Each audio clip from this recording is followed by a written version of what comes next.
Welcome back, everybody. We have mortgage associate Tara Sales joining us, and always fun to have Tara on to I think, maybe even put us at ease when it comes to certain things, just giving that advice in terms of what to do when it comes to your mortgage. And we've talked so much about that. It's been sort of topic of conversation, I think, for a lot of people with all the interest rates. Yes. So I'm sure you've been busy trying to kind of calm everybody's nerves, people right? down. Yeah, 100%. Yeah. It's still the, should I go variable or should I go fixed? Yeah. And I go, well, that's a personal question based on what you can tolerate. I can't tell you what the Bank of Canada is going to do in regards to when they start dropping and how much they're going to start dropping. 60% is what the looking like for June 6th. That's kind of, so that's better than 50. Yeah, we're getting there. So hopefully, U.S. economy is not looking good. No. So that will definitely push the Bank of Canada into dropping their rates as well. And Benjamin Tall just was talking for CIBC, and he said that we as Canada can totally handle a couple cuts before even the feds in the U.S. decide to cut as well. So there's some good things coming our way. Some positive things. Yeah, exactly. Okay, well, today we're not going to talk so much about the numbers in terms of rates, and you know, we've talked to you so much about that the last little while, but we're going to actually discuss the home buyers plan and using the home buyers plan to get your first home. Another topic of discussion among a lot of people is how do I buy a home? Yeah. How do I get into the market? A lot of young people are struggling with that. It's so expensive out there. Yeah. So if you were smart and put money into our RSPs, you can use those RSPs to get into your first home. So you can withdraw them without tax penalty.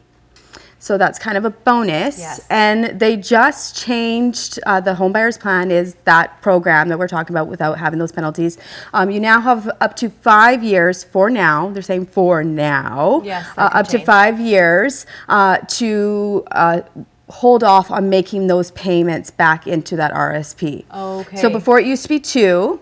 And now they're giving you 5 before you have to start making your payments. Okay, so it's a bit more of a buffer. Yeah, exactly. It's really important, though, that people plan in their head, like, okay, I'm pulling from these RSPs, but plan in their head that at some point they're going to have to start paying that back because CRA stats show that 41.7%, to be very specific, in 2022 of people who pulled from their RSPs to put towards their first down payment did not actually make their payments back into their home, like into their RSPs. Yeah, exactly. Yeah. And so then you are taxed like that as income.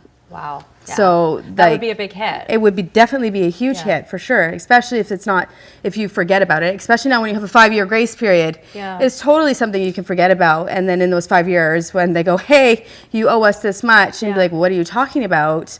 Well, you remember when you pulled $35,000 here from your RSPs and your spouse pulled $35,000 from here from her RSPs? Well, guess what? That's $70,000 in income. You're being taxed on it. Yeah. Okay, so that's important. So it's almost like they're giving you 5 years, but maybe just pretend it's 2 years. Exactly. So that you are getting or even ahead. just if you can. So a $35,000 withdrawal, the payment is about $2,300 for the whole year. Okay. Like it's not a payment, but a contribution. Sure. So if you can just contribute $2,300 back into your RSP each year, you're good. If you decide to take advantage of the new limit now, which is $60,000, so I mean, if you've got $60,000 at a young age, but the average first-time home buyer now is 36 years old. Okay, so that's gone up too. Yeah, that's gone up too. Yeah, so if the average home buyer, so if you've got $60,000 in your RSPs and your wife has $60,000 or your husband or whoever has $60,000 in their RSPs, that's the contribution you're going to want to make back is $4,000. Okay. So and now if you both take 60 and 60, the contribution you're each going to want to make is $4,000. So that's $8,000. Yeah. So it doubles up when you're both pulling. So you have to take that into consideration. 100%. Yeah. Yeah. So you just, because if you get hooked on that one number and saying, okay, good, we can take out 60. Yeah. But then you need to think about it is a great program. Yeah. Because lots of people do not have the ability to rely on family Yeah. to help them get into their first home. It's not an option. But if you have been smart or had a job that was helping you contribute into your RSPs, it's something that you can utilize Yeah. to get into a home, right? That's so good to know. it's just consider it like an interest-free loan, Okay. right? Yeah, you definitely with want some to. important things to note. Yeah, exactly. Yeah. Okay, if you can't find the home that you really want, your dream home, if you will, fixer-uppers are something I think 100%, that we, yeah. you know, people do consider. Some people really want a fixer-upper. Other people are going, don't want it, but maybe I could settle for one. But you can do that with, I guess, a certain mortgage, right? Yeah, so we can do, and even if you're purchasing with 5 or 10% down, so you're still an insured mortgage. Yeah. So this is not out of reach for those who are buying their first home as well. It's a mortgage with purchase plus improvements. Yeah. So these can still be insured mortgages as well. So Okay. as long as you're within the limit of your total mortgage value, Okay. you can buy a fixer-upper and put those renovations. So you'll have to have a contractor come out and give you estimates.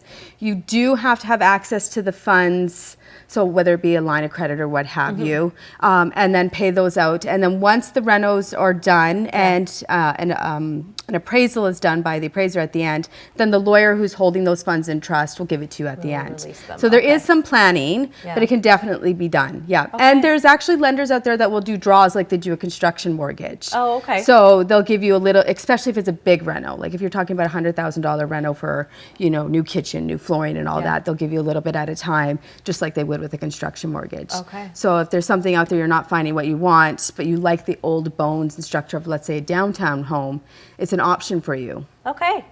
Great advice. I love it. Thank you. You're So welcome. much information on home buying. I like it. Thanks, Tara. And there's more information to reach out to Tara. She will certainly be able to walk you through whatever it is you're hoping for. So there you go, right on the screen. We're back in a moment.